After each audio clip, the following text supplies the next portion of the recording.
Bismillahirrahmanirrahim. Par le nom d'Allah, clément, miséricordieux, Madame, Mademoiselle, Monsieur, chères auditrices et auditeurs, chères étudiantes et étudiants, lycéennes et lycéens, j'ai le plaisir de te retrouver aujourd'hui afin de poursuivre ensemble la 6e partie de notre thématique intitulée « Le mariage, une belle institution, mais avec qui ?» Tu y découvriras dans cet épisode d'aujourd'hui la méthodologie d'interprétation des textes du Coran autour du mariage. La Coranothérapie te présente ta chaîne YouTube pour une école citoyenne, associative, pédagogique et participative. Ta première cyberécole en ligne intitulée Pacte, projet d'accompagnement coranothérapeutique émancipatrice. École Pacte. École pour un projet d'accompagnement coranothérapeutique émancipatrice. École gratuite, publique et à ciel ouvert. Cycle d'études adressé aux adolescents du collège et aux futurs jeunes adultes au lycée. Chapitre suivant. Méthodologie d'interprétation des textes du Coran concernant le mariage.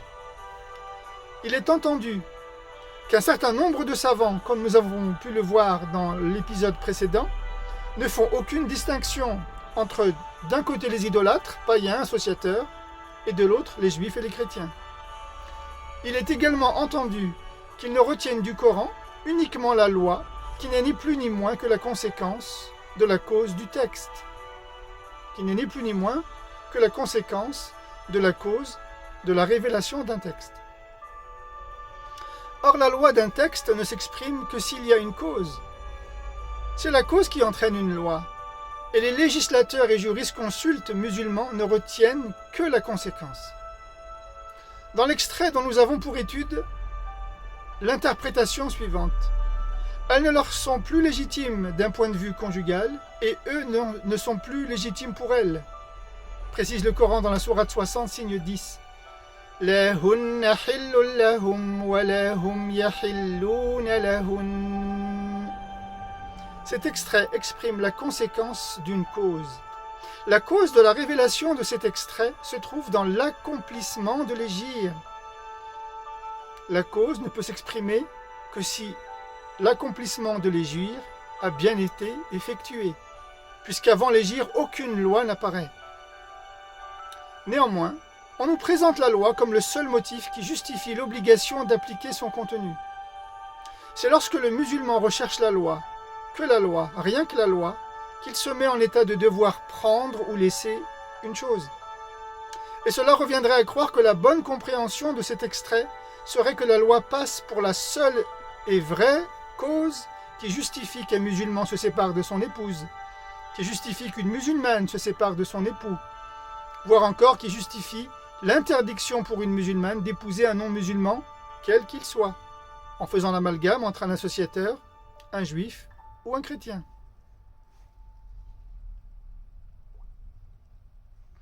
Une fois de plus, l'observation de la loi t'empêche de voir ce qu'il y a autour de celle-ci, c'est-à-dire rechercher d'abord si cette loi peut être appliquée à travers des conditions requises.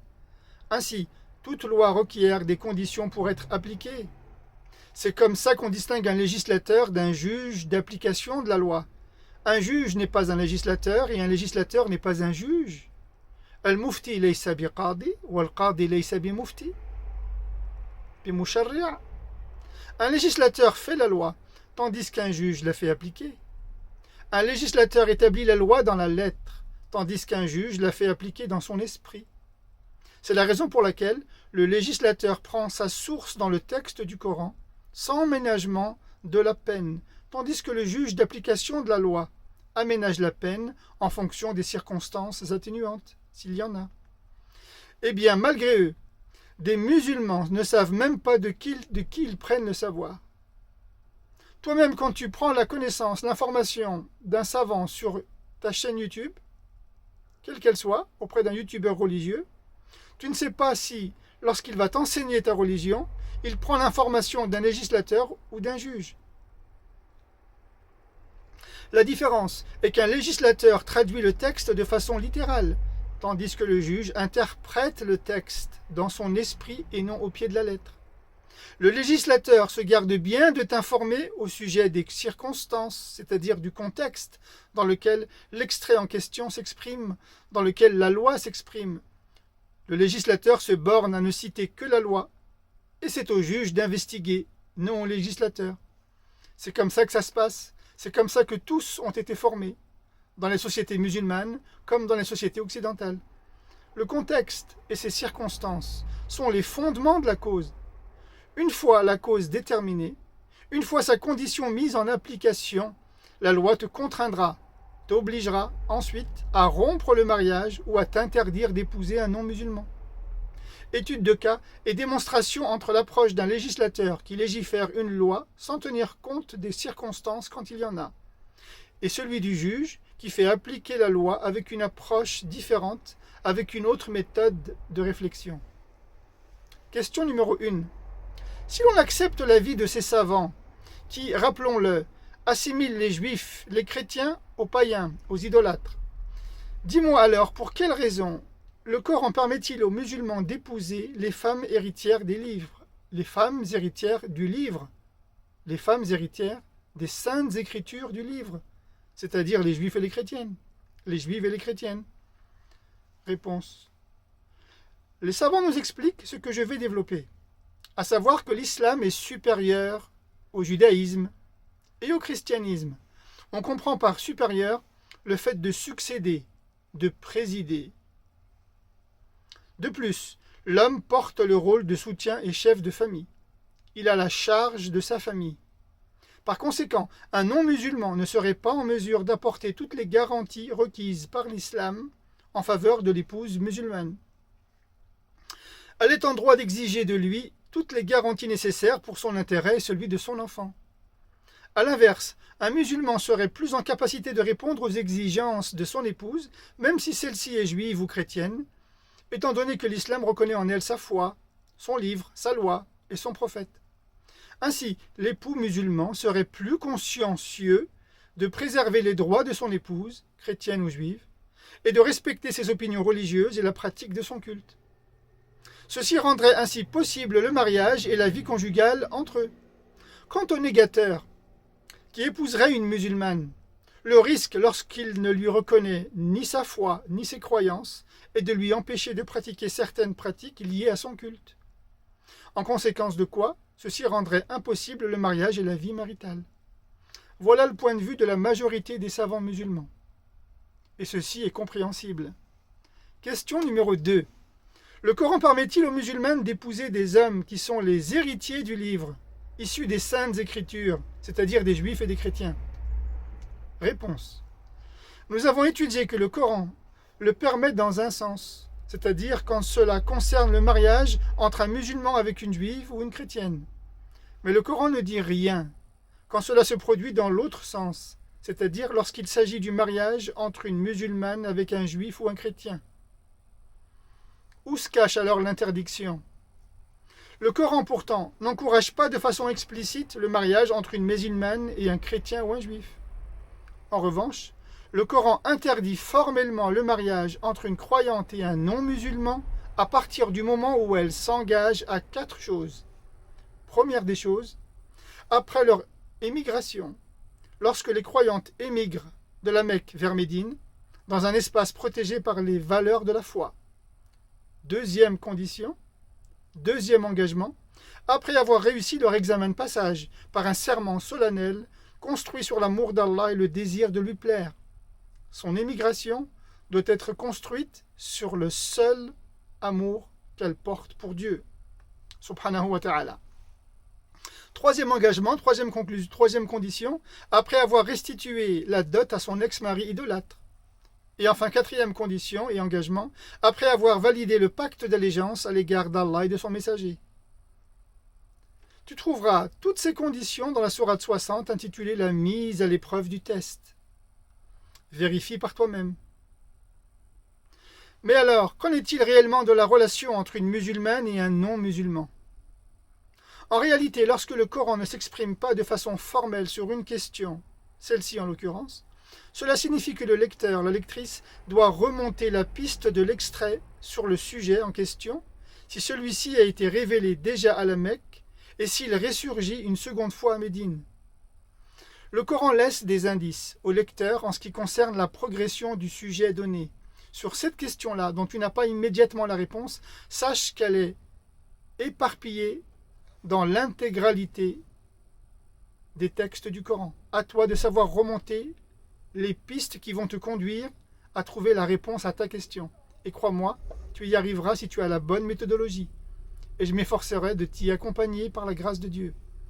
Tu finiras ensuite par découvrir le projet de Dieu à ce sujet quand tu auras reconstitué tous les textes qui parlent de la même thématique, en l'occurrence du mariage.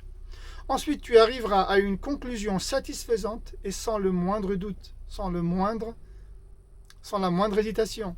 Et s'il plaît à Dieu, j'en apporterai la démonstration plus loin dans l'exposé, dans le déroulement de la thématique sur le mariage, mais pas dans cette partie. Question numéro 3. Sur quoi repose l'avis de ces savants ainsi que leurs conclusions? Sur quoi repose alors l'interdiction qu'ont tous ces jurisconsultes et ces législateurs à dénouer les liens du mariage entre une musulmane et un non-musulman? Réponse. Les avis est celui des législateurs et des jurisconsultes dont le point commun est qu'ils vivent tous dans une société majoritairement musulmane de type médinoise. Ces fatwas sont toutes établies dans un même contexte qui est le même espace de vie religieuse dans lequel l'islam est dominant et représentatif de la population. C'est ce qui se passe quand l'islam se vit dans un espace socio-culturel dominant et triomphant. Prenons quelques exemples. C'était le cas sous l'Empire ottoman. Plus tard, également, dans la péninsule arabique, une fois débarrassé de l'idolâtrie et réislamisé à partir du XIXe siècle, avec l'imam Mohammed ibn Abd al-Wahhab et le chef des clans des tribus arabes de la famille des Saoud. C'est ce qui est en passe de se réaliser également aujourd'hui dans quelques cités et certaines banlieues de France, où dans le ghetto, certains revendiquent la marchandisation du tout halal. Ils valorisent en masse ce qui est d'origine islamique, afin de marquer encore un peu plus leur territoire et y imprégner lentement la loi coranique. Question numéro 4.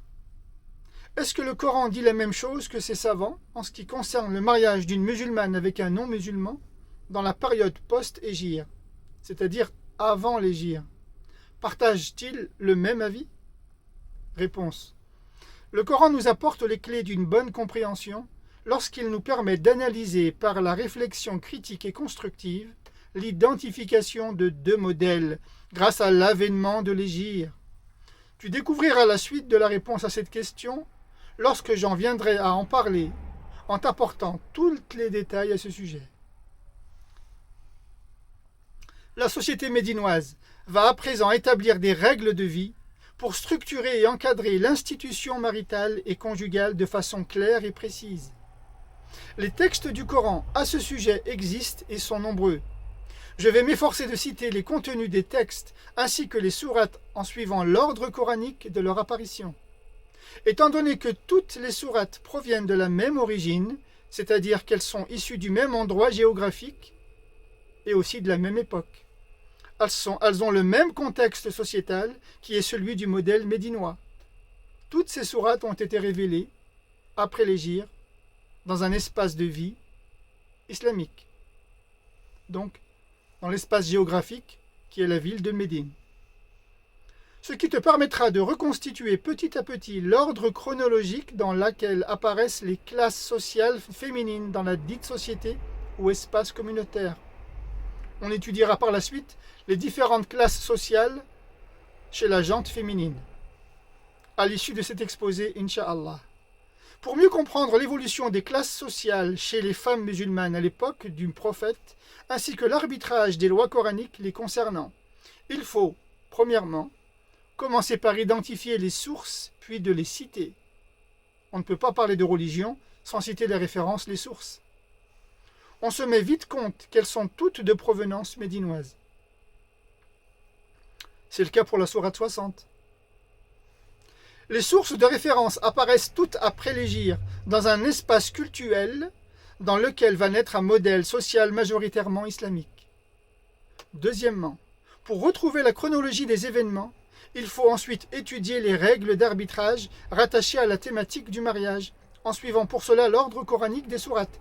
C'est ce que nous sommes en train d'étudier avec l'interdiction du mariage pour les musulmanes avec les païens, une fois que celles-ci ont respecté les 4 conditions que nous venons de citer. L'apparition des sourates et leur position dans le Coran est une discipline scientifique. Tout ceci n'a pas été élaboré en vain, ni sans but.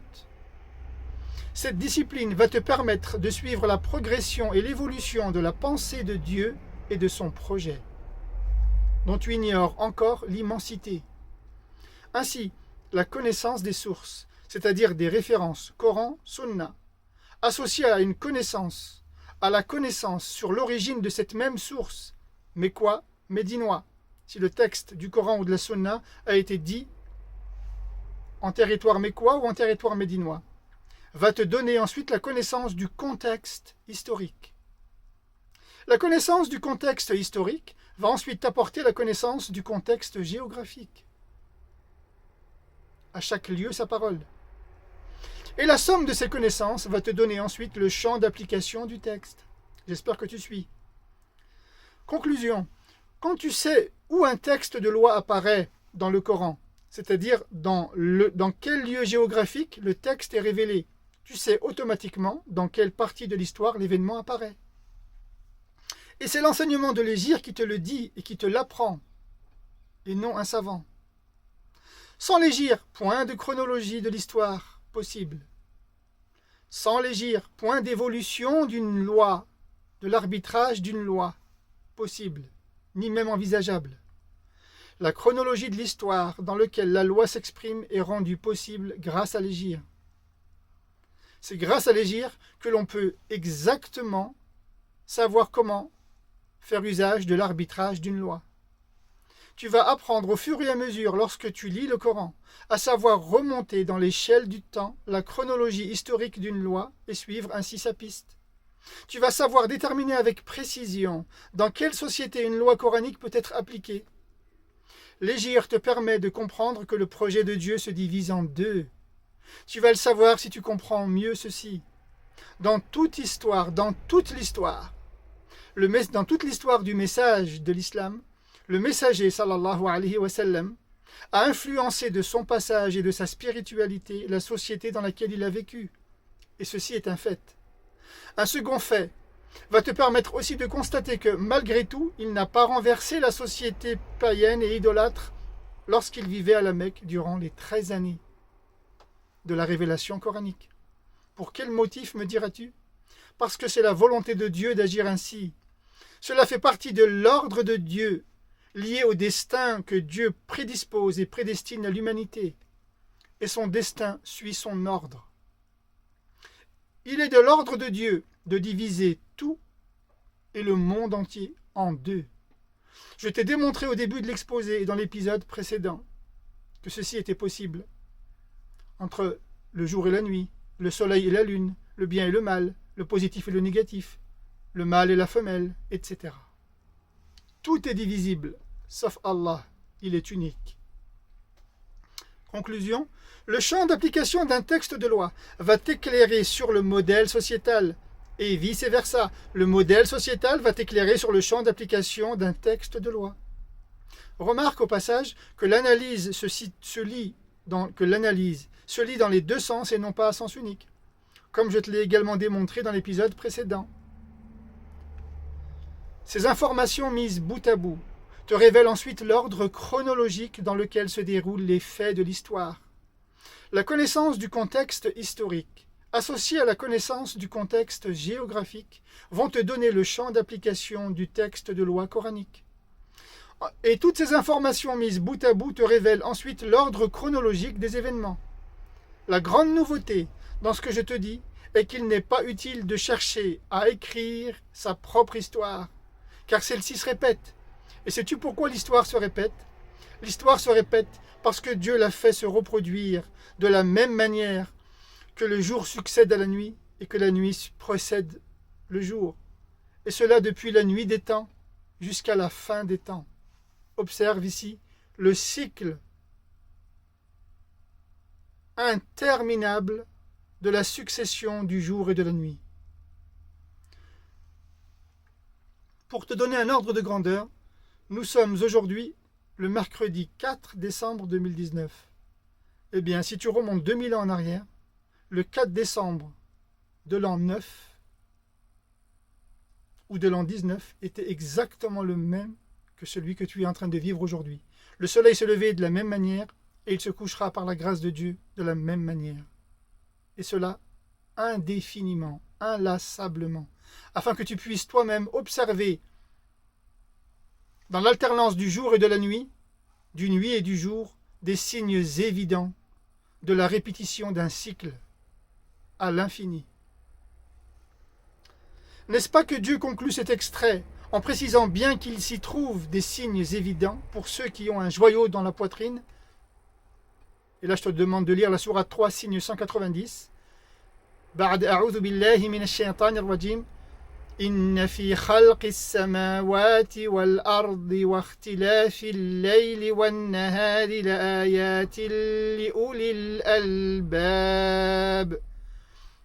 لأولي الألباب, pour des gens comme toi qui possèdent un joyau en guise de cœur dans ta poitrine et non pas uniquement destiné aux doués d'intelligence. Ce qui supposerait que si tu n'es pas doué, tu ne peux pas comprendre le message divin. Non, le Coran veut t'expliquer, t'éclairer que ton cœur, tu peux le transformer en un joyau si tu réfléchis et médites les textes du Coran. Écoute bien et retiens ceci. Tous les événements qui se produisent actuellement dans le monde et ceux qui se sont déroulés depuis 14 siècles déjà ont été vécus d'une certaine manière par le messager durant les 23 années du message et de la prophétie. Voilà pourquoi l'histoire est amenée à se reproduire, car tout a été vécu du vivant du messager de Dieu. Et c'est la raison qui doit te motiver à ne pas sortir du modèle du prophète et de ses compagnons, qui sont ses meilleurs élèves, car ils l'ont reproduit. Ils ont été les seuls dans l'histoire à reproduire exactement le modèle prophétique. C'est pour cela qu'ils se sont autorisés de faire figurer à la fin de chaque Coran la table des matières concernant l'origine des sourates, quant à leur lieu de révélation d'origine, mécoise ou médinoise, pour nous apprendre exactement à reproduire le même modèle en fonction du champ d'application d'un texte. Malheureusement, certains musulmans en France, ainsi que leurs leaders, en Europe et en Occident, veulent modifier leur destin dans nos sociétés, en clamant au nom du droit et de la loi française et européenne qu'ils sont autant français que les Français de souche. Et lorsque ces mêmes musulmans se divisent, ils se disent victimes d'actes islamophobes. Tu les vois s'organiser dans certaines mosquées pour clamer à l'injustice et aux deux poids deux mesures. Ils sortent dans les rues, crient Allah est le plus grand, demandent à l'État de les protéger. Ils clament leur amitié à la laïcité, ils portent des foulards bleu, blanc, rouge, sortent leurs pièces d'identité et revendiquent l'égalité, la fraternité et la solidarité pour tous. Question. Lorsque le prophète vivait à la Mecque, est-il sorti pour manifester son droit de vivre aux côtés des païens et de pratiquer justement sa religion au milieu des païens? À la Mecque, le prophète a-t-il dénoncé des actes islamophobes de la part des païens? À la Mecque encore, le prophète d'Allah a-t-il exigé davantage de droits que ses concitoyens païens? Toujours à la Mecque, le prophète était-il citoyen mécois à part entière ou bien citoyen entièrement mis à part? À la Mecque encore, le prophète n'était-il pas mécois, puisque né à la Mecque, Quraishite et même Hashimite?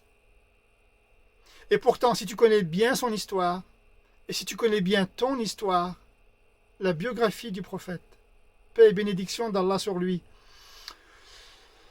comment était-il donc traité dans la société majoritairement païenne? N'était-il pas persécuté, lui et les siens? Non, n'est-ce pas? Et toi, tu souhaites faire changer les choses?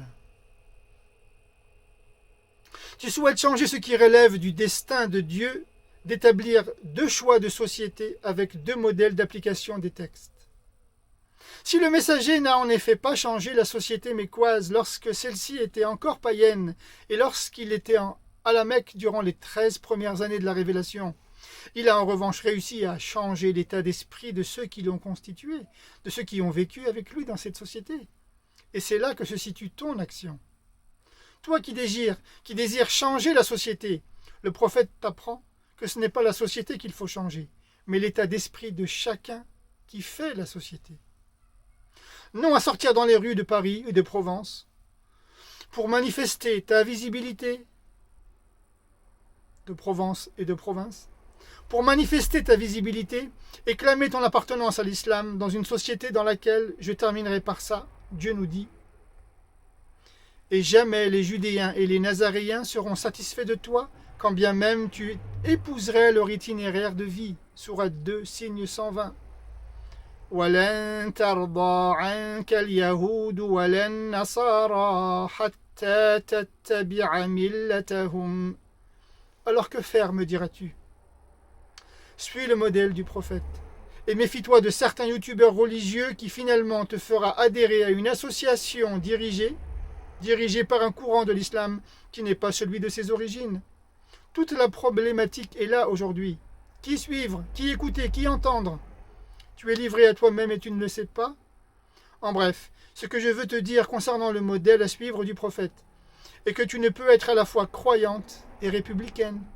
Tu peux être croyante et citoyenne française.